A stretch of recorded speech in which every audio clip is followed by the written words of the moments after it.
Hey everyone, welcome back. Identity verification is required for full account access on OKX. Here's how to access it. First of all, open your app and then go to your profile, and then you're going to scroll down and click on the identity verification option.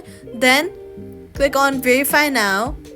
Now you're going to select your country and your ID type. Upload a clear photo of your government issued ID. Complete the face verification if requested.